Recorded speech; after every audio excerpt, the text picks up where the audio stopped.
Alors je fais patienter encore un petit peu. Donc on a voilà, l'enregistrement qui commence, mais on a encore des gens en salle d'attente là qui vont rentrer petit à petit.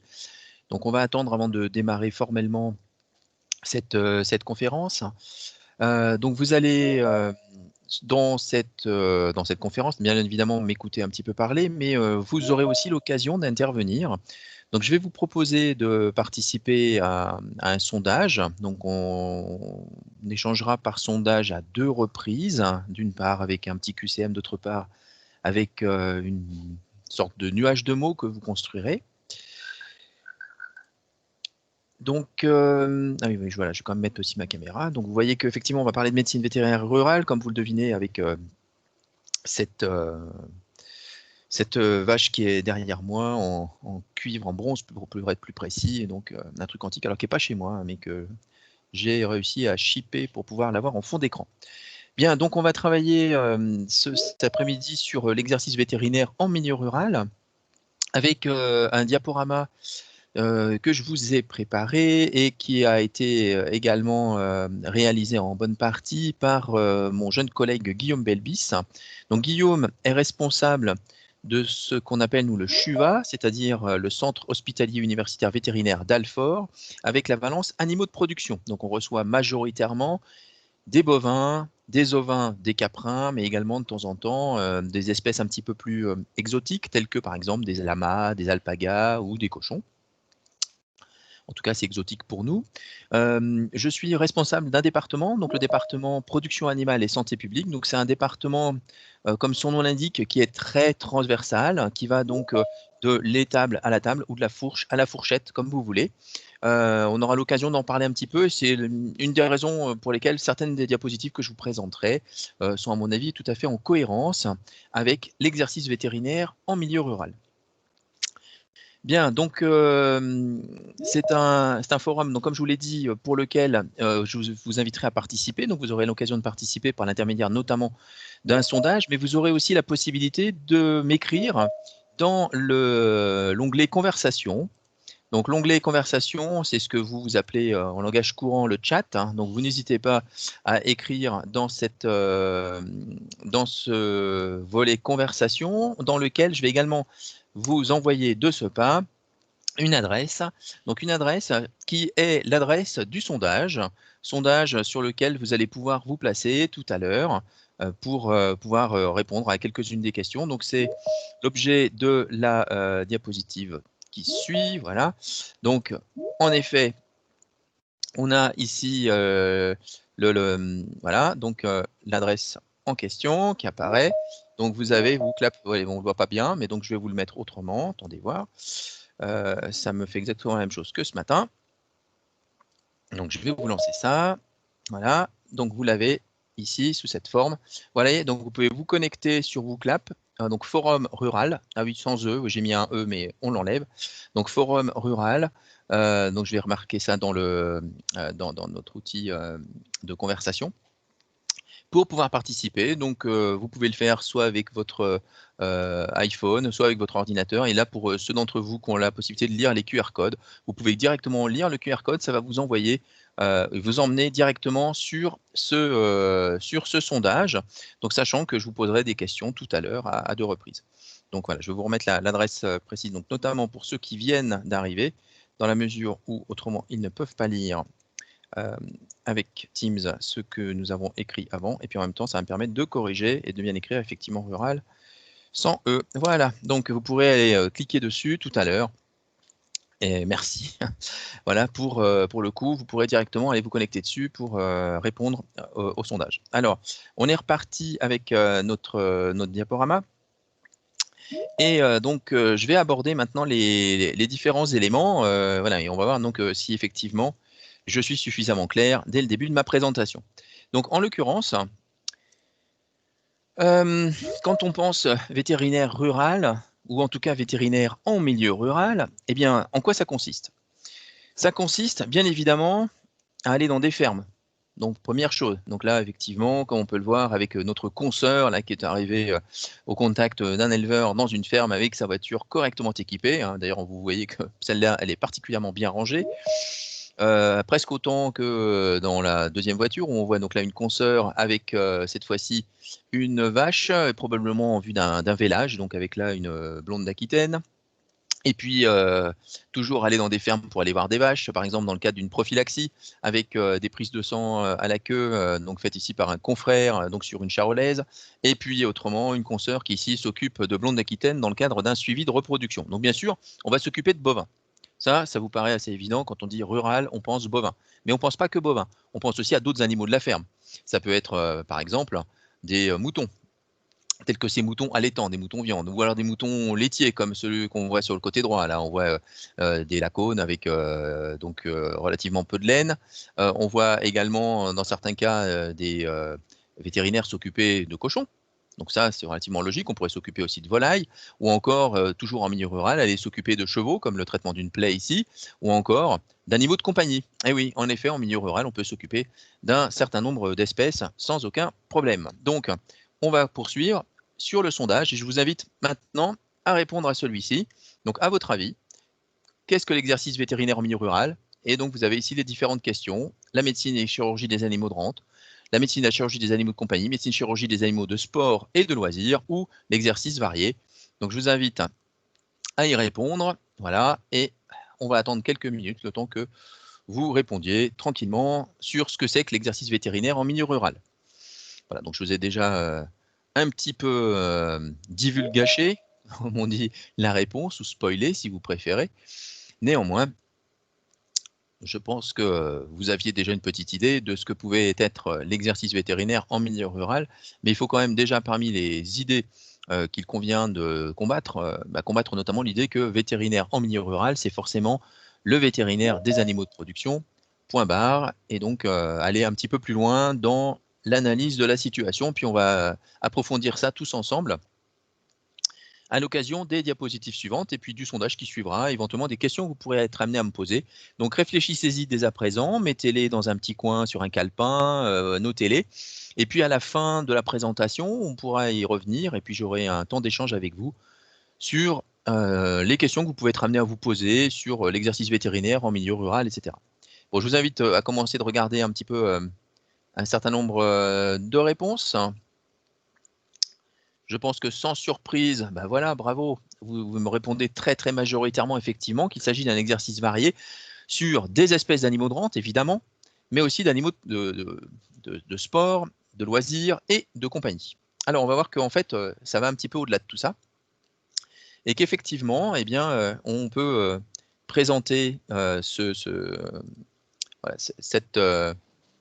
cet exercice comme étant un petit peu plus large, hein, donc avec notamment tous les animaux, y compris les animaux de compagnie, comme je viens de vous le dire. Donc on l'a vu avec notre sondage. En milieu rural, naturellement, on peut avoir comme ceci de très jolis paysages, comme celui qui a été peint par Julien Dupré, un peintre naturaliste animalier de la ruralité, avec ici de jolies vaches, voilà, donc menées par une bouvière, à la mare pour boire un petit peu. Donc, sachez que tous les exercices sont possibles en milieu rural. Là, je vous ai dit les espèces dont on pouvait s'occuper. Mais en fait, vous pouvez très bien être en milieu rural et vous occuper quasi exclusivement de chiens et de chats. Donc, faire ce qu'on appelle un exercice de canine. Alors, on dit canine, mais en fait, c'est canine et féline, hein. Donc, c'est les animaux de compagnie au sens large. Vous pouvez également, en milieu rural, tout naturellement, vous occuper de façon quasi exclusive d'animaux de production. Donc c'est ce qu'on appelle l'exercice rural à proprement parler. On le reverra tout à l'heure à plusieurs reprises avec la classe de la démographie vétérinaire. Ça peut être aussi, bien sûr, l'exercice en équine. Alors en équine pure, hein, dans certains cas, vous avez des cabinets suffisamment grands dans lesquels vous pouvez avoir 1, 2, 3 vétérinaires qui n'exercent quasiment que en équine. Vous pouvez avoir aussi des gens qui vont exercer dans différentes filières, à la fois en équine, en rural, en canine, on va y revenir juste après. Et puis vous pouvez avoir des gens justement qui vont être spécifiques dans les filières organisées, qui vont travailler exclusivement en porcine ou en aviaire, ou bien qui peuvent travailler un peu en porcine, un peu en rural, un peu en aviaire, un peu en rural. Hein, dans les cabinets auxquels nous rendons visite régulièrement lors de nos cliniques ambulantes, on a des confrères qui, comme ça, ont un exercice un petit peu varié. En effet, tous les mélanges sont possibles. Et dès lors qu'il y a un mélange, on va parler d'un exercice vétérinaire mixte, donc qui va comprendre, par exemple, Le plus courant, c'est rural canine ou canine rural. On va dire exercice mixte à prédominance canine ou à prédominance rurale. Mais vous pouvez avoir un exercice mixte rural équine, canine équine, enfin tout est possible. Tous les mélanges sont envisageables. D'accord? Donc, on peut avoir un exercice, je dirais, spécialisé, mais aussi un exercice mixte, classique. Et tout ceci se passe dans différents types de clientèle. Ça va dépendre un petit peu, là aussi, de la densité, notamment, de population en particulier, mais aussi la densité des élevages. Et ce sont des clientèles avec généralement plusieurs vétérinaires. Donc de 2 à 10 ou plus, hein, dans certains cas, vous pouvez avoir des clientèles où vous allez avoir 12, 15 vétérinaires. Ce qui permet un certain nombre, enfin, qui a un certain nombre d'avantages. Premier avantage, notamment, c'est l'organisation du travail. Alors, quand je dis travail, c'est pas que le travail en tant que tel, mais déjà au cours de la semaine, vous pouvez très bien vous organiser pour que chacun puisse se préserver une demi-journée ou une journée pour ses propres loisirs. Donc, c'est quand on dit organisation du travail, on dit aussi organisation des loisirs, bien évidemment. Et c'est parfois d'ailleurs ce par quoi les jeunes vétérinaires sont attirés par les annonces, hein, dans la dépêche vétérinaire ou dans la semaine vétérinaire. Et puis, ça permet aussi des spécialisations. C'est-à-dire que si vous êtes intéressé par quelque chose de plus particulier, je sais pas, par exemple la chirurgie, vous pouvez très bien vous retrouver dans le même cabinet à effectuer en priorité les chirurgies de canine, les chirurgies de rural et pourquoi pas les chirurgies d'équine. Vous pouvez également, par exemple, être particulièrement féru de parasitologie et donc réaliser toutes les coproscopies et tous les audits parasitaires, quelle que soit l'espèce, que ce soit en canine, en rural, en équine, etc. D'accord? Donc en fait, on peut avoir comme ça des gens qui vont pouvoir se spécialiser et exprimer finalement leur violon d'Ingres, c'est-à-dire ce qui leur plaît, dans le cadre de ces clientèles. D'autre part, autre gros avantage, quand vous n'êtes pas tout seul, c'est qu'au sein de la clientèle, bien sûr, vous avez un appui, vous avez une entraide, hein, comme dans toutes les grosses structures.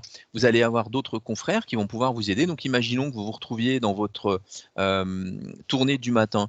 Vous êtes occupé, bien sûr, dans un premier temps de veaux, puis d'un taurillon, etc. Et puis après, hop là, vous tombez dans un élevage de moutons parce que c'était sur votre chemin et vous vous sentez un peu moins à l'aise. Pas de problème, vous pouvez très bien appeler un ami, hein, donc appeler un confrère ou une consoeur de la clientèle qui peut vous aider, vous dire tiens, sur tel cas, pense à ça et je te propose de mettre ça en place comme premier traitement, etc.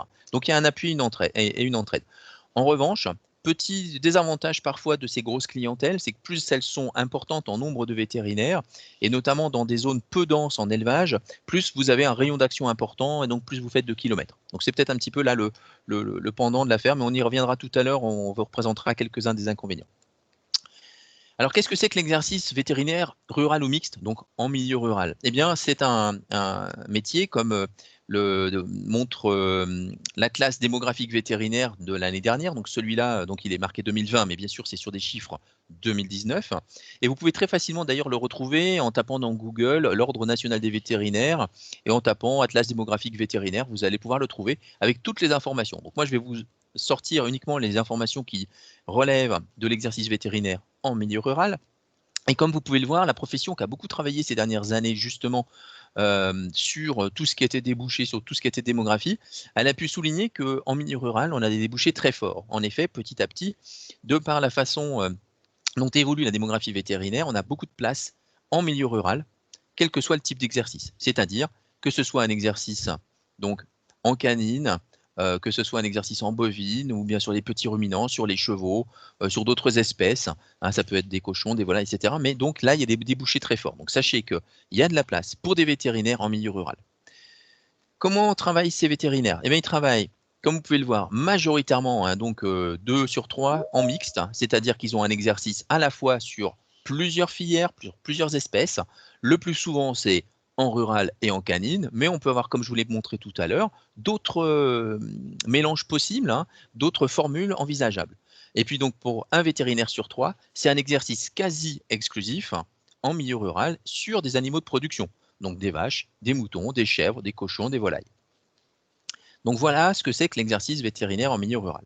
Alors si on veut aller un petit peu plus loin, je vous disais tout à l'heure qu'on était avec des vétérinaires dont la démographie évoluait. En effet, si on va regarder d'un petit peu plus près la façon dont c'est organisé, on a tout vétérinaire confondu exerçant en milieu rural. D'une part, un quart qui exerce de façon quasi exclusive en animaux de rente. Hein, AR, ce sont les animaux de rente. Donc vous voyez, on a à peu près un quart animaux de rente. On en a un quart environ aussi mixte avec une prédominance animaux de rente. Autrement dit, pour faire simple, il y en a vraiment la moitié qui va travailler sur les animaux de rente, soit de façon exclusive, soit de façon prédominante. Et en milieu rural, bah, vous avez l'autre moitié qui va être un mix, par exemple, à prédominance canine, ou bien qui va travailler plutôt sur de l'équine, etc. Alors toutefois, j'attire votre attention sur un certain nombre de choses. C'est le fait que, naturellement, on a une évolution de la démographie vétérinaire. Il ne vous aura pas échappé qu'autrefois, vétérinaire, c'était exclusivement un métier masculin, avec des gens qui s'installaient quasi exclusivement à la campagne et relativement peu en ville. Aujourd'hui, c'est un petit peu le contraire. On a un métier qui devient de plus en plus féminin et citadin, avec des gens qui vont plutôt exercer la canine en ville. Et effectivement, quand on regarde avec globalement la façon dont s'organise le sexe ratio dans la profession vétérinaire, on voit qu'effectivement, on est avec, pour l'exercice exclusivement en animaux de production, eh bien, un exercice plutôt masculin.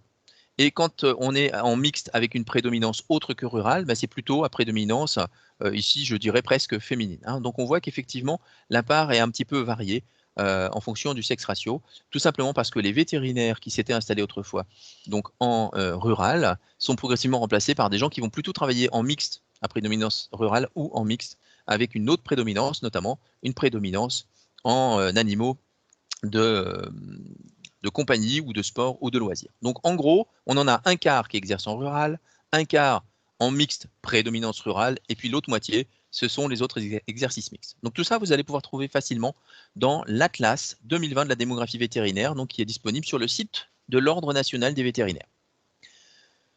Alors comme on l'a évoqué un petit peu tout à l'heure en introduction, quand on est vétérinaire rural, on est bien évidemment en milieu rural. Et parce qu'on est en milieu rural, on intervient au contact des éleveurs, on l'a vu tout à l'heure, des éleveurs de bovins, de moutons, de chèvres, de cochons, des éleveurs également de chiens, pourquoi pas, et puis des éleveurs également de chevaux. Et donc parce qu'on est dans ce terroir, eh bien on est en contact avec un certain nombre de filières.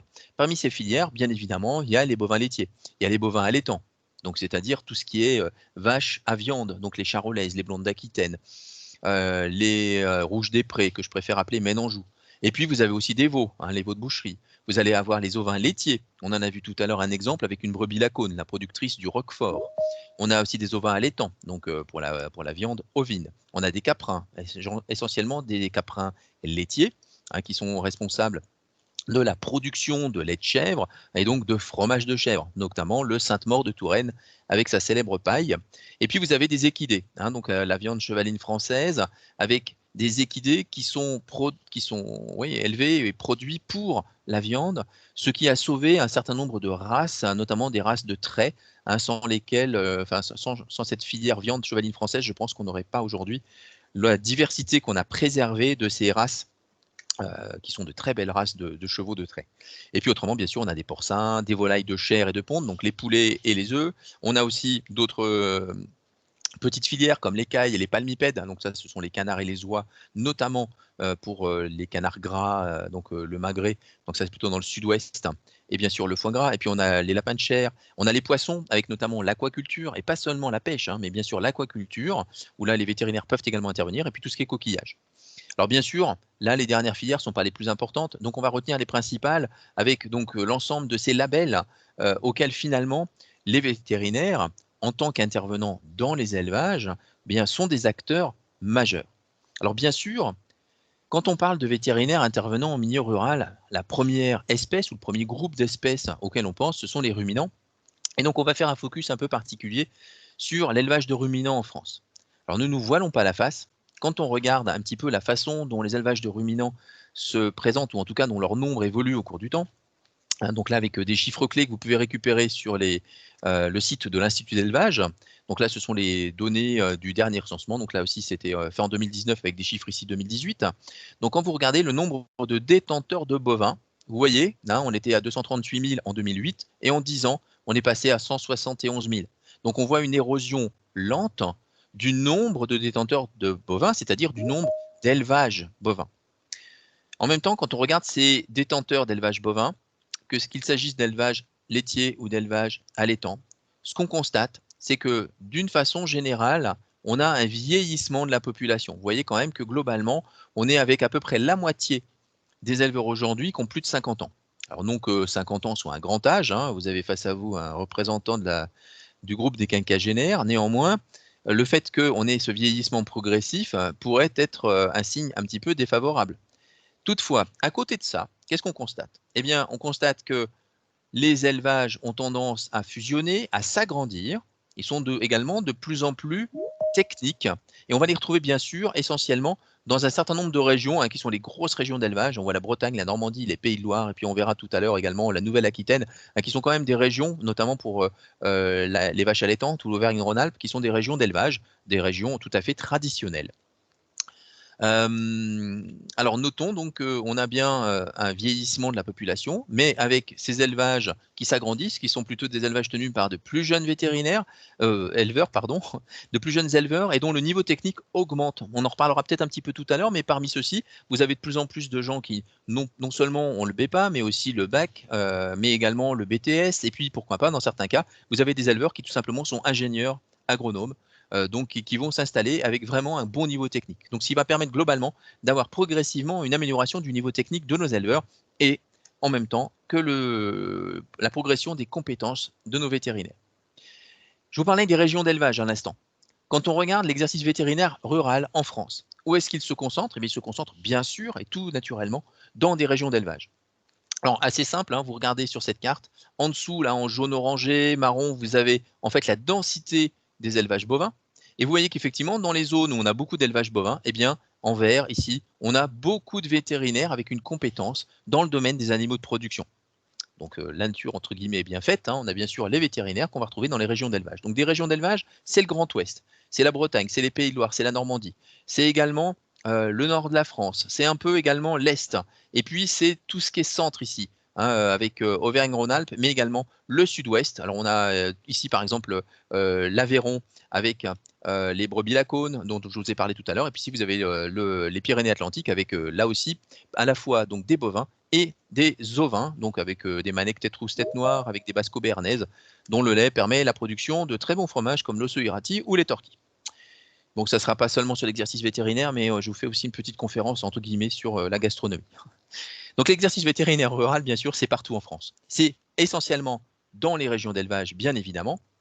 Et maintenant, je vais vous demander de réfléchir et de me donner des réponses sur, à votre avis, les rôles du vétérinaire rural. Rôles que j'ai pour ainsi dire pas abordé jusqu'à présent, même si peut-être par petites touches tout à l'heure sur certaines des diapositives, vous avez peut-être déjà eu l'occasion de voir un petit peu ces rôles ébauchés. Et donc, on va y revenir et je vais vous passer maintenant la diapositive suivante pour que vous commenciez de me répondre et que vous me proposiez effectivement voilà, des réponses sur, à votre avis, les, voilà, les rôles du vétérinaire rural. Donc allez-y, commencez à répondre. Alors voilà, ça peut être par exemple ce premier mot, donc de la prévention, et notamment la prévention des zoonoses, mais pas seulement, hein, c'est aussi la prévention bien sûr des maladies strictement animales. Donc ça peut être en aviaire, ça peut être également du conseil à l'éleveur, ça peut être du suivi sanitaire, ça peut être de l'audit. C'est également, alors, et je vois également un mot clé qui est apparu, c'était le bien-être animal. C'est également de l'information, ça va être un certain nombre de maladies dont on va parler comme par exemple la grippe, ça va être également effectivement, alors je vois pas mal d'accompagnement, de suivi sanitaire, c'est bien, du conseil, on est tous à fait d'accord. Donc là, c'est bien, vous prenez déjà un petit peu d'avance sur les diapositives suivantes au cours desquelles on va être amené à assurer un certain nombre d'informations autour de ces aspects-là. J'ai vu également passer soigner, soins aux animaux, sanitaire, donc autrement dit tout ce qui est en lien avec la santé des animaux. Il y a aussi agriculteurs, éleveurs qui apparaissent comme des mots-clés, je le vois assez régulièrement. Donc on va voir effectivement que le vétérinaire rural est un interlocuteur majeur de l'éleveur, de l'agriculteur, et qu'à ce titre, il peut également donc le soutenir. Il y a également tout un rôle dans le soin des animaux malades, donc évidemment ça va être le traitement des maladies, mais c'est également la prévention des maladies. Il y a aussi le terme de santé publique. Alors, on l'a évoqué tout à l'heure, c'est le nom de mon département, hein, production animale et santé publique. Donc, effectivement, en tant que vétérinaire, vous êtes la première sentinelle pour un certain nombre de maladies. Alors, d'abord, les maladies des animaux en tant que telles. Prenons l'exemple de la fièvre afteuse, ou bien, par exemple, des maladies qui vont être des maladies zoonotiques. Donc, il y a la tuberculose, il y a la brucellose, qui sont des maladies qu'aujourd'hui encore, on est amené à prévenir par l'intermédiaire de la prophylaxie. J'ai vu également d'autres mots-clés, j'ai vu antibiotiques, j'ai vu laitier. Antibiotiques, on en reparlera tout à l'heure. Il y a également un soutien aux éleveurs par justement l'aide à la préservation de l'efficacité des antibiotiques. Il y a également donc préservation de l'élevage, contrôle qualité, vétérinaire traitant. Bon, très bien. Beaucoup de mots-clés qui me conviennent parfaitement. Donc, on va voir que je ne vais pas tout à fait faire le même dessin que vous en termes de répartition de ces mots, mais ce nuage de mots me convient parfaitement bien. Je vous félicite parce qu'effectivement, vous êtes allé un petit peu au-delà de... peut-être pas mieux que le groupe d'avant. Allez, on va dire si quand même. Vous êtes mieux que le groupe de tout à l'heure. Et effectivement, il y a beaucoup d'éléments que vous m'avez souligné ici. Ok. Donc, revenons maintenant à notre... voilà, à notre diaporama. Donc là, vous m'avez répondu. Et voilà un petit peu comment on aurait pu présenter également notre nuage de mots, avec ici un certain nombre d'éléments, tels que par exemple les données relatives au bien-être. Donc j'insiste, hein, c'est un point majeur dont on va reparler un petit peu plus loin. Il y a bien sûr tous les soins qu'on va être amené à faire aux animaux. Il y a aussi le diagnostic qui apparaît quelque part, la qualité sanitaire, donc les soins, le veau, le diagnostic, le vélage, la chirurgie, hein, puisqu'on est chirurgien, médecin et chirurgien. Et tous les vétérinaires qui exercent sur le terrain sont docteurs en médecine et chirurgie vétérinaire. Et à ce titre peuvent tout à fait donc intervenir à différents titres. Hein. Et c'est la raison pour laquelle aussi j'ai coutume de dire qu'on a vraiment la chance d'avoir un métier extrêmement varié, où à la fois on est intellectuel et manuel, où si on a deux mains gauches, il vaut mieux pas trop essayer de se frotter au métier de vétérinaire, mais que par contre, si vous êtes un peu débrouillard et qu'en plus vous êtes capable de réfléchir, eh bien c'est vraiment un métier qui est extrêmement varié, comme on a pu le voir jusqu'à présent. Alors je vais juste m'assurer que j'ai bien enregistré, que je me suis arrangé, pardon, pour que vous ayez bien le son voilà, pendant la conférence. Donc, ce que je vais faire, c'est que je vais arrêter brièvement le partage et je vais le remettre, rassurez-vous, c'est juste pour vous passer un petit film après. Voilà. Alors, je m'assure voilà, qu'il y a le son, c'est bon. Et je vous remets tout de suite la diapositive. Et donc, je vais vous faire écouter un petit film. Un film qui est une promotion par l'Ordre national des vétérinaires des différentes façons d'exercer la médecine vétérinaire aujourd'hui en France. Et vous allez voir, le vétérinaire qui a été choisi pour présenter l'exercice en médecine rurale, c'est un de nos anciens étudiants. Il s'appelle le docteur Paul Perrier. Il exerce aujourd'hui à Pont-de-Mer, en Normandie. C'est un des responsables également du groupement technique, enfin de la Société nationale des groupements techniques vétérinaires. Et vous allez l'écouter religieusement vous faire cette présentation et vous verrez qu'effectivement, quand vous avez parlé tout à l'heure de prévention, vous étiez parfaitement dans le vrai.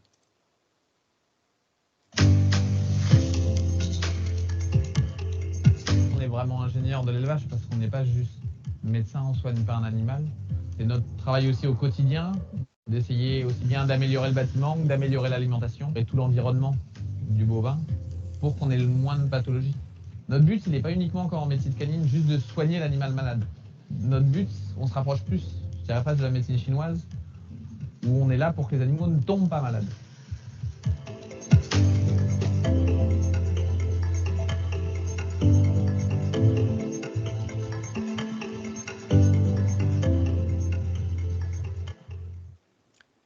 Voilà, donc là, on a vu la présentation par notre jeune confrère de cette approche, qui est une approche qui va de plus en plus maintenant vers la médecine préventive. Hein, on ne se contente plus d'être un vétérinaire pompier et on va un petit peu plus loin. Donc du coup, on a vu beaucoup de rôles du vétérinaire rural, donc bravo encore pour le nuage de pointe tout à l'heure et toutes les propositions que vous avez faites.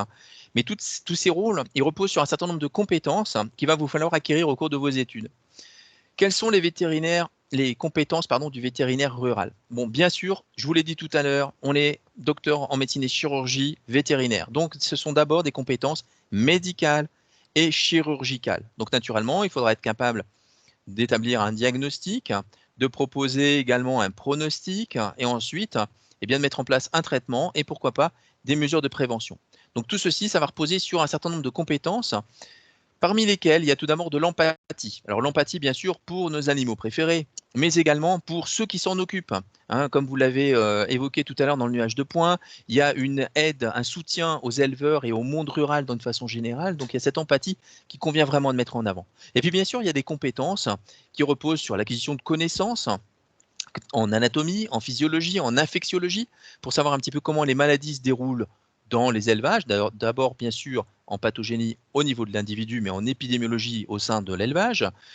Et puis également donc, des connaissances en thérapeutique, en pharmacologie, pour être en capacité de proposer le traitement adapté et les moyens de prévenir par la suite tous les problèmes que l'on peut être amené à rencontrer de façon récurrente au sein d'un élevage. Et puis, comme vous l'avez bien souligné tout à l'heure dans le nuage de points, il y a des conseils à apporter aux éleveurs.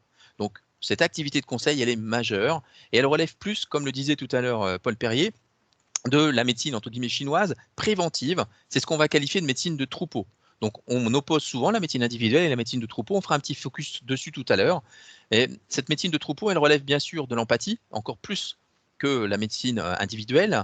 Et puis, elle réclame aussi beaucoup de pédagogie. Il faut vraiment beaucoup d'échanges avec les éleveurs, des échanges qui peuvent se faire au cours des visites, bien sûr, et en particulier au cours des visites pour un animal malade ou des animaux malades, mais ça peut être également au cours de visites spécialement dédiées qu'on appelle des visites sanitaires, comme par exemple la visite sanitaire bovine, hein, qui peut être l'occasion d'échanger sur les maladies principales rencontrées dans l'élevage et d'essayer de trouver ensemble des façons d'améliorer la situation et de diminuer la prévalence de ces maladies. Les compétences qui sont nécessaires sont également des compétences en épidémiologie, savoir un petit peu comment ça diffuse au sein des élevages et entre les élevages, quelles sont les données en termes de nutrition, comme l'évoquait tout à l'heure Paul Perrier, ou en termes de zootechnie, donc de conduite d'élevage, donc notamment autour du bâtiment, qu'est-ce qu'on peut faire pour améliorer la situation et diminuer la prévalence des maladies qui vont coûter cher autrement à l'élevage. Et puis il y a cette donnée autour du bien-être animal, où on peut là aussi, en tant que vétérinaire, essayer d'apporter notre appui. Et puis, il y a tout ce qui est vaccinologie, donc médecine de prévention. C'est de la pharmacologie aussi, mais avec des produits qui sont destinés à empêcher l'apparition des maladies autant que possible. En tant que vétérinaire, on est bien sûr aussi un garant des aspects sanitaires, c'est-à-dire toute la santé animale. On doit essayer d'en être le garant avec des missions de certification autour de maladies qui vont être par exemple des maladies transmises entre animaux, mais notamment à l'occasion des transports, à l'occasion des achats d'animaux. Donc, on peut être amené à certifier des lots d'animaux comme quoi ils sont indemnes de certaines maladies à certains moments, plus particulièrement. Vous avez aussi donc d'ailleurs l'appui des services vétérinaires, donc au sein des départements, des directions départementales de la cohésion sociale et de la protection des populations, ou encore des laboratoires vétérinaires départementaux, autour de toutes ces missions de certification. Vous avez aussi des missions de contrôle des denrées animales. Vous avez des vétérinaires inspecteurs au sein des abattoirs hein, qui vont justement contrôler ces animaux et leurs carcasses hein, et s'assurer que finalement, il n'y a absolument pas de maladie dans les élevages d'origine. Hein, donc, c'est aussi un moyen, par l'intermédiaire de l'inspection des carcasses, de s'assurer de l'aspect sanitaire des troupeaux. C'est aussi, à cette occasion, l'occasion justement de garantir la santé humaine. On parlait tout à l'heure de santé publique et vous avez parmi les mots-clés tout à l'heure proposé santé publique. Et effectivement, le vétérinaire, il est à l'interface entre la santé animale et la santé humaine. Et à ce titre, il a là aussi besoin d'avoir des notions d'épidémiologie, d'infectiologie, de pharmacologie pour essayer de garantir ou d'empêcher la transmission de ces maladies à l'homme, ou bien même d'ailleurs d'empêcher la transmission de certains éléments. On en parlait un petit peu brièvement tout à l'heure. Par exemple, la résistance aux antibiotiques, ça peut être quelque chose aussi transmis à partir des élevages, à partir des produits d'origine animale. Donc il faut, en tant que vétérinaire, avoir ça présent à l'esprit et essayer justement de contribuer à la diminution de la prévalence de ce type de phénomène. Et puis dernier point, alors vous voyez qu'il manque quelque chose en haut de la vache là. Un vétérinaire, c'est souvent dans une grosse structure, bon, pas forcément toujours très très grosse, hein, mais ça peut être 3 à 4 vétérinaires, et puis avec 3 ou 4 employés, et avec un loyer à payer pour la clinique vétérinaire, ou bien avec éventuellement un remboursement pour justement les murs qui ont été achetés. Ça peut être également des achats réguliers, ça va être bien sûr des gens dont on va s'occuper, qui sont des personnes voilà, qui nous des personnes qui travaillent pour nous, donc ça peut être nos assistants vétérinaires, ça peut être des secrétaires, etc. Et donc à ce titre, une des compétences, un groupe de compétences que le vétérinaire doit acquérir, c'est naturellement les compétences de chef d'entreprise. Donc vous verrez au cours de vos études, pour acquérir ces compétences, vous aurez aussi des formations en management, des formations en gestion d'entreprise, pour être français, qui vont vous aider à vous former justement également à ce métier, vous allez voir. Donc c'est une formation, mais c'est de très nombreux métiers. Et en fait, au cours de la journée, très souvent, on en le reverra brièvement tout à l'heure, on exerce plusieurs métiers. Un petit focus sur la médecine de troupeau, comme promis. Donc, classiquement, le vétérinaire pompier, historiquement, il intervenait de façon individuelle. Donc, en gros, il était appelé pour un pauvre veau, par exemple, qui tousse, dans son coin, dans sa case. Et puis, voilà, on établit le diagnostic après un examen clinique complet, comme on l'apprend à l'école, depuis le mufle jusqu'à l'arrière de l'animal, et avec l'ensemble des éléments, l'inspection, la palpation, la percussion, l'auscultation et les examens complémentaires éventuels, à n'envisager naturellement que sous un angle économique, donc avec une évaluation bénéfice-risque.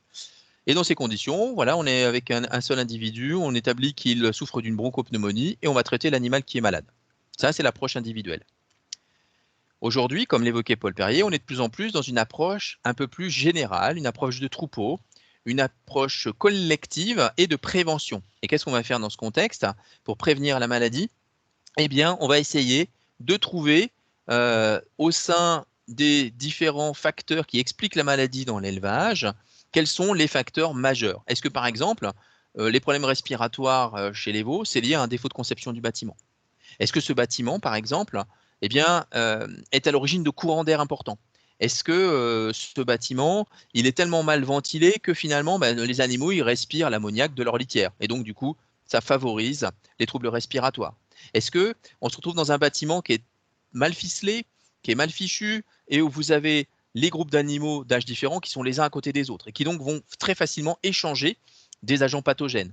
Donc les agents pathogènes, c'est plein d'agents pathogènes. Ça va être le virus para-influenza 3, ça va être le virus respiratoire syncytial bovin, ça va être éventuellement le coronavirus respiratoire, le coronavirus bovin, qui a aussi un tropisme respiratoire chez les bovins.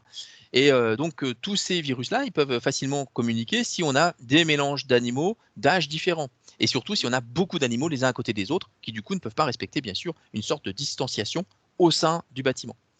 Ça va être aussi l'intensité du microbisme. Si on a beaucoup d'animaux infectés et qui excrètent beaucoup de virus ou beaucoup de bactéries, eh bien, on va favoriser, bien sûr, à ce moment-là, les troubles respiratoires.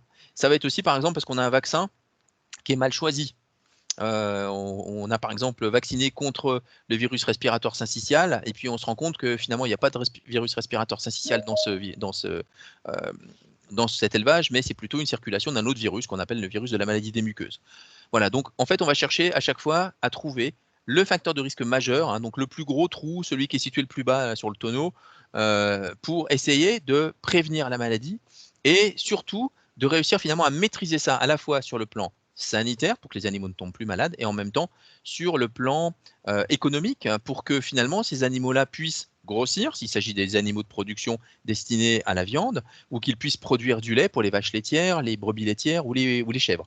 Voilà, donc en fait l'objectif c'est à la fois un objectif bien sûr sanitaire mais aussi un exercice économique, en tout cas une réflexion économique.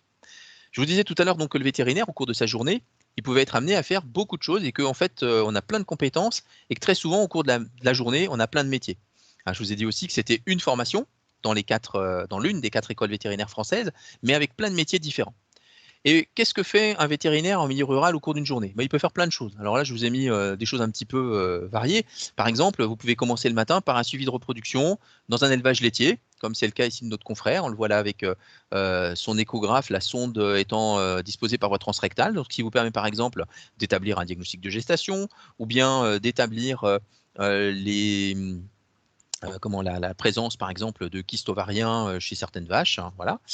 Donc première chose, suivi de repro. Ensuite, on peut être amené à être appelé pas très très loin pour cette fois-ci un vélage. Donc là, un vélage sur des charolaises.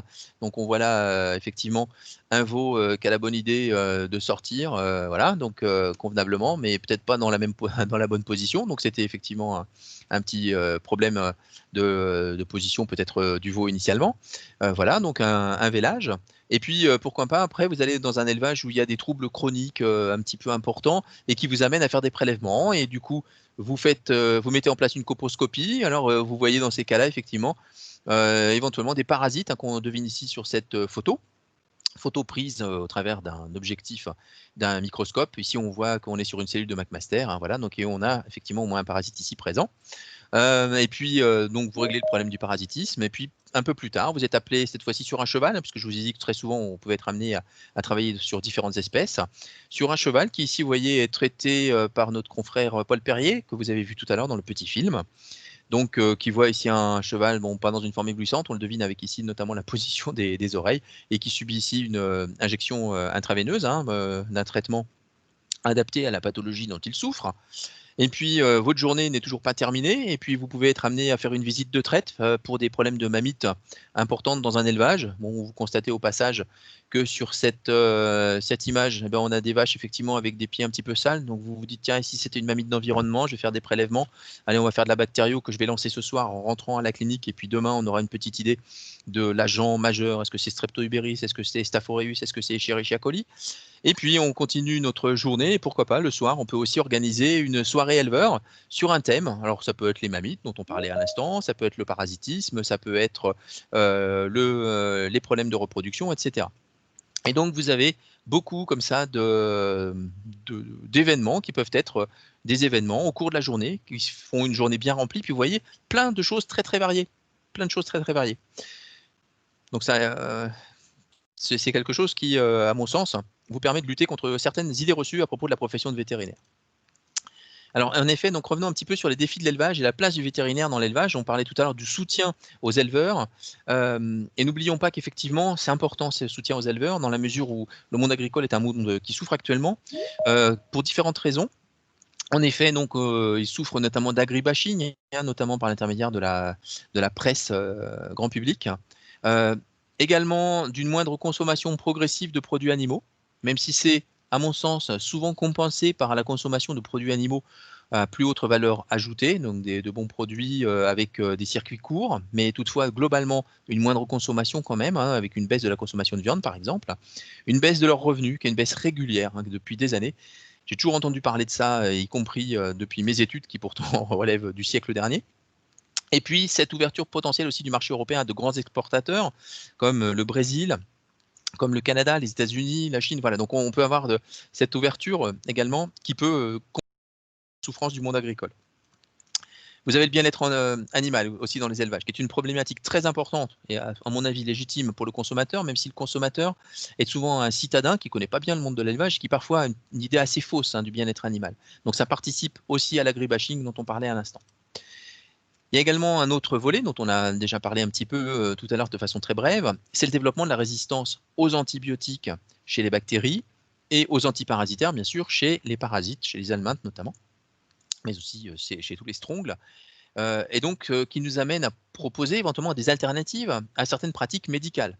Et puis, ne pas oublier aussi qu'on a justement certaines conditions dans lesquelles on peut être amené à intervenir, c'est notamment les éleveurs biologiques, dans lesquels on peut être amené à être limité en nombre de traitements par an pour les animaux et au type de traitement qu'on peut mettre en œuvre, notamment si ce sont des traitements curatifs. Pour les traitements préventifs, c'est une autre paire de manches.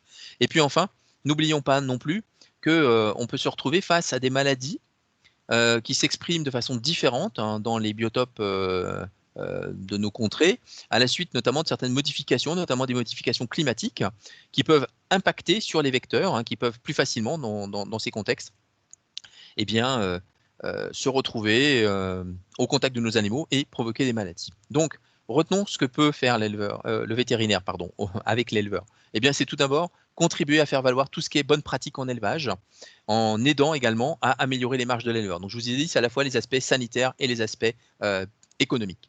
Et puis, c'est également aider les éleveurs à faire reconnaître leurs compétences en termes de bien-être animal. Hein, donc, et comment faire pour essayer d'améliorer le bien-être animal dans les élevages. Et enfin, c'est l'accompagnement technique des éleveurs sur un certain nombre de thèmes, et notamment sur les thèmes de la résistance des bactéries aux antibiotiques ou des parasites aux antiparasitaires. Pour finir, le vétérinaire, est-ce que c'est une espèce en voie de disparition? Alors, c'est vrai que le secteur de l'élevage, je viens de vous le dire, il est en grande difficulté, il est en pleine réorganisation. On a vu un vieillissement de la population, on a vu de l'agribashing, et on a vu aussi une certaine pénibilité du métier, avec des idées reçues qu'on la vie dure, hein. Bon, il faut être grand et costaud. Bah, non, pour aller soigner des vaches et des veaux, il ne faut pas forcément être grand et costaud. Bon, pour faire un vélage, c'est préférable, mais sincèrement, la plupart du temps, vous vous en sortez extrêmement bien et puis vous êtes toujours entouré par, les éleveurs et les gens qui travaillent là-bas. Puis d'ailleurs, c'est de plus en plus d'éleveuses et qui peuvent très bien vous aider. Vous allez voir qu'il y a pas besoin d'être grand et costaud pour travailler en rural. D'autre part, il y en a qui vont vous dire: «On a l'impression d'avoir fait le tour rapidement». Vous avez vu tout à l'heure la journée type d'un vétérinaire. Si avec ça tous les jours, c'est tellement varié, ça m'étonnerait que vous ayez rapidement le temps enfin l'impression d'avoir fait le tour de la question. Donc on est vraiment avec quelque chose de très, très varié, tant en termes d'espèces qu'en termes d'activité, au cours d'une journée. Par contre, il y a des contraintes. Il y a des contraintes comme la PCS. La PCS, c'est quoi? C'est la permanence et la continuité de soins. Ça veut dire qu'il faut qu'on s'assure toujours que pour les élevages que vous avez en suivi, vous soyez joignable et que vous soyez en capacité de proposer, de suivre les animaux. Hein, donc ça, c'est vrai que c'est une contrainte importante, avec des tours de garde, avec des astreintes à envisager. Voilà, et avec naturellement des vétérinaires qui vont intervenir ici dans toutes les espèces. Donc là, c'est un nouvel extrait là, de l'Atlas 2020 de la démographie vétérinaire. Donc n'oublions pas que en fait, malgré tout, on est quand même avec euh, des jeunes qui arrivent sur le marché et qui s'installent, y compris en rural, que ça soit rural pur ou en mixte. Alors, qui peut faire finalement vétérinaire rural?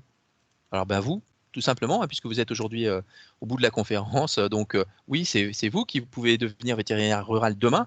Donc, c'est quelqu'un qui aime travailler avec des ruminants, avec des professionnels, avec les éleveurs. C'est quelqu'un qui aime travailler avec des animaux, avec des hommes, hein, donc qui aime le contact également. Hein, donc, je vous ai parlé tout à l'heure d'empathie. C'est quelqu'un qui veut aider aussi les éleveurs et l'élevage à progresser, hein, qui veut contribuer à ça. On a parlé tout à l'heure des ingénieurs agronomes et puis des BTS agricoles. Bon, tous ensemble, on peut essayer de progresser techniquement, donc améliorer la santé des animaux, financièrement, améliorer aussi et progresser tous ensemble sur le bien-être animal et sur certains points techniques, comme l'antibiorésistance. C'est aussi quelqu'un qui aime bien vivre à l'extérieur, qui aime bien la campagne, la nature, et qui, si possible, souhaiterait pouvoir s'installer dans quelque chose d'un peu plus grand que 12-15 mètres carrés comme une chambre d'étudiant ou 25 mètres carrés comme un petit appartement.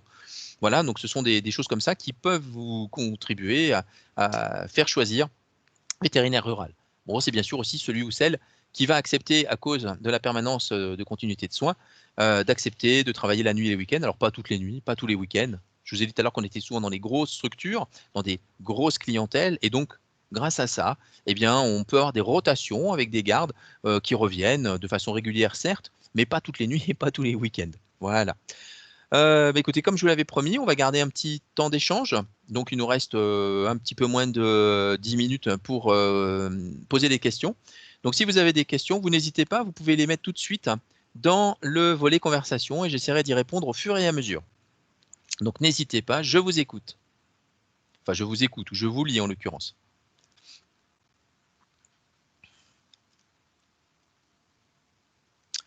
Je ne vois pas de main se lever. Alors, ouais, tiens, si tout à l'heure j'ai eu des questions. Les questions qui ont été posées, c'était notamment par exemple de savoir si dans les 4 écoles vétérinaires, on avait l'équivalent en termes de formation pour les animaux de production.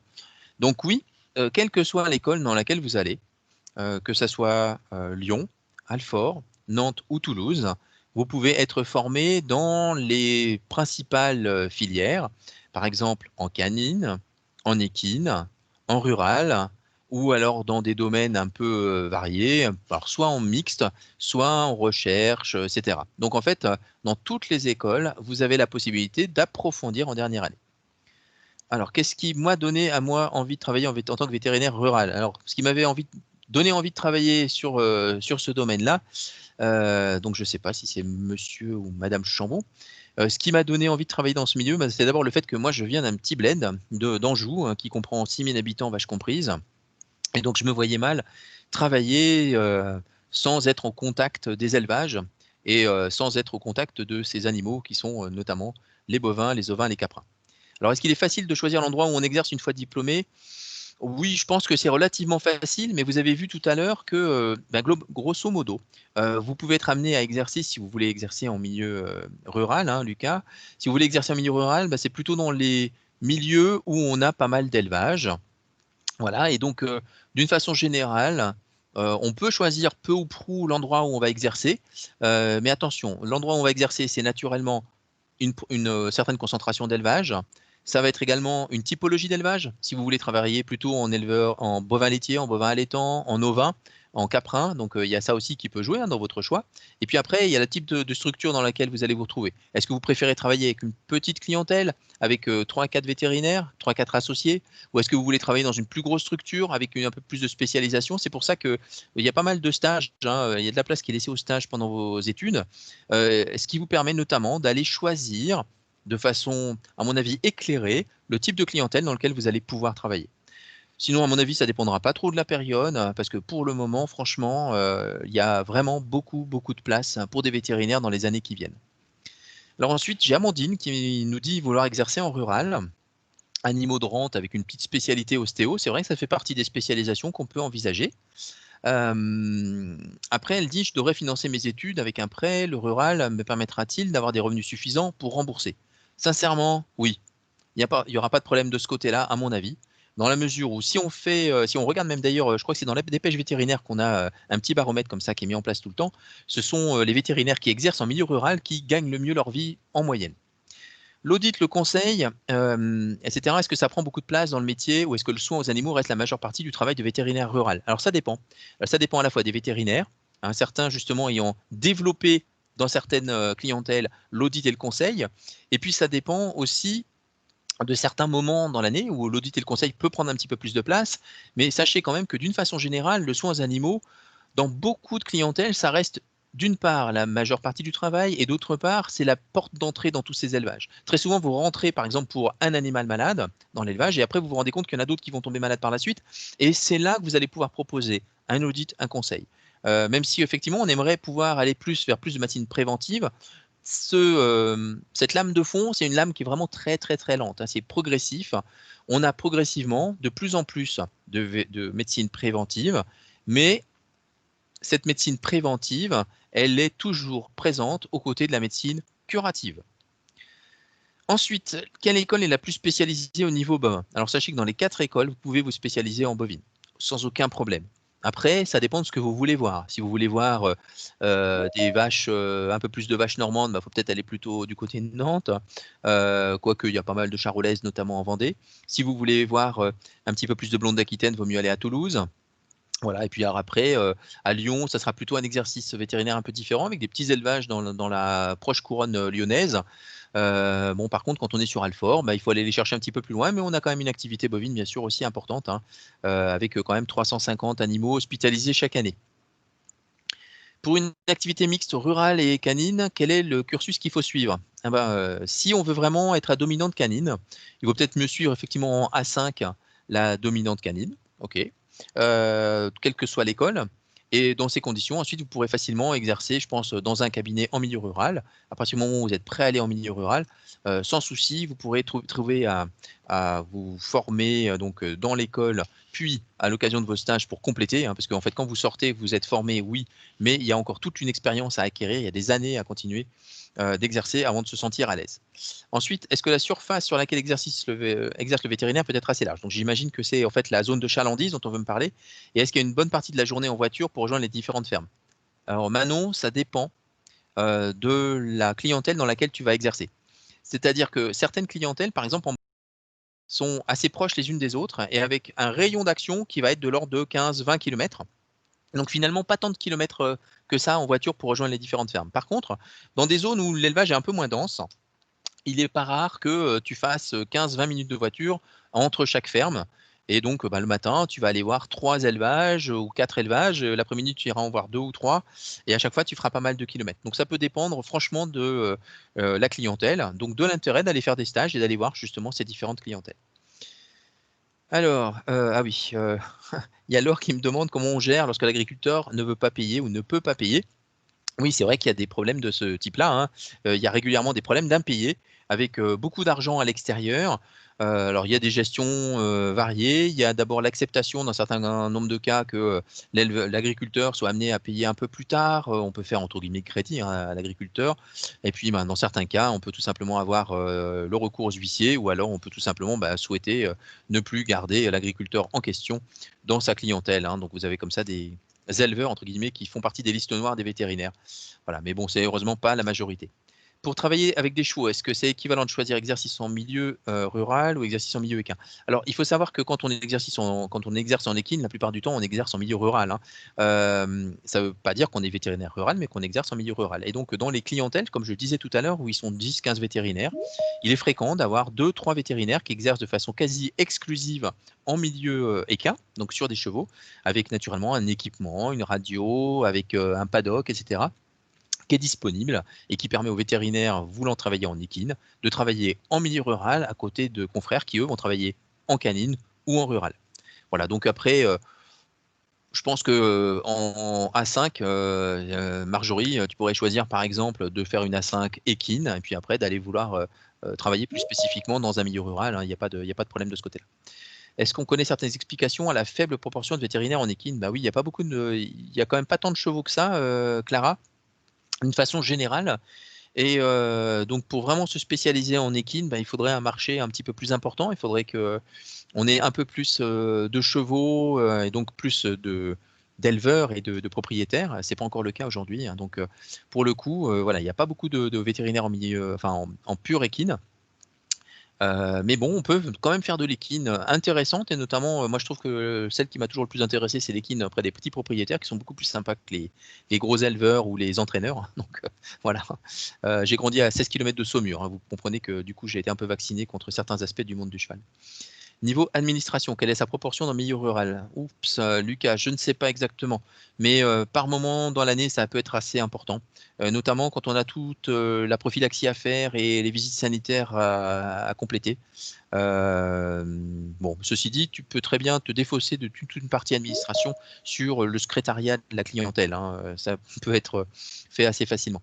Ensuite, est-ce qu'il vaut mieux être salarié ou être en libéral? Alors au début, tout au moins, je pense qu'il est préférable de commencer en tant que salarié, de découvrir plusieurs clientèles et puis, donc on fait aide de courte durée ou longue durée dans plusieurs clientèles et ensuite on va pouvoir, acquérir de l'expérience et puis finalement faire son choix, de façon éclairée sur la clientèle dans laquelle on sera le mieux et ensuite, on peut se retrouver alors en libéral, en tant qu'associé, peut-être aussi, dans certains cas être collaborateur libéral. Donc vous verrez, il y a différents critères, pour faire le choix, inconvénients, avantages des différents statuts. Vous le verrez notamment dans le cadre de la gestion d'entreprise.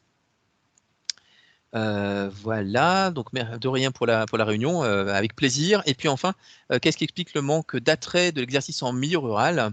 Bah, je pense que c'est pas forcément un manque d'attrait, je pense que c'est un manque, d'appétence fait de vivre en milieu rural d'une façon générale, hein. Ça ne concerne pas que les vétérinaires, je pense que ça concerne aussi, par exemple, tout simplement les médecins et cetera, un certain nombre de professions. C'est la raison pour laquelle vous avez des régions, hein, qui peuvent proposer d'ailleurs de financer les études à des gens qui, finalement, en échange, s'engagent à travailler ensuite dans la région pendant au moins quelques années. Alors j'ai vu Clara qui avait levé la main. Clara, est-ce que tu peux, rédiger ta question? Ça sera sans doute la dernière question là, puisqu'on arrive à la fin de cette, conférence et qu'à l'issue de cette conférence, vous pourrez aller en écouter d'autres ou assister à d'autres conférences et échanger également au cours de ces conférences. Je ne vois pas quelque chose apparaître. Bon, en tout cas, on approche de la fin de la conférence. Je vous remercie beaucoup pour votre attention et pour les questions nombreuses et denses à la fin. Voilà, donc Aude-Marie, oui, bien sûr, on peut être amené à intervenir sur d'autres ruminants, les caprins ou les ovins. Donc ça, on est parfaitement d'accord là-dessus. D'ailleurs, vous êtes formé sur l'ensemble des ruminants. Victor me disait que j'évoquais que l'agriculture bio limitait possiblement certains soins curatifs et soins préventifs. Alors, je ne vais pas forcément développer longtemps, mais par exemple, si on veut que l'animal soit toujours considéré comme un animal d'un élevage biologique, on ne peut pas avoir plus de 2 fois 2 maladies traitées avec des médicaments allopathiques, hein, au cours de l'année. Par contre, pour les soins préventifs, on peut avoir autant de vaccins qu'on veut finalement. Voilà, donc c'est à mon avis quelque chose qu'on peut envisager assez aisément, mais on en reparlera au cours de tes études, Victor, en espérant naturellement que tu intégreras prochainement une école vétérinaire. Donc à très bientôt à tous. Je vous souhaite une excellente journée et voilà, et à très vite. À bientôt.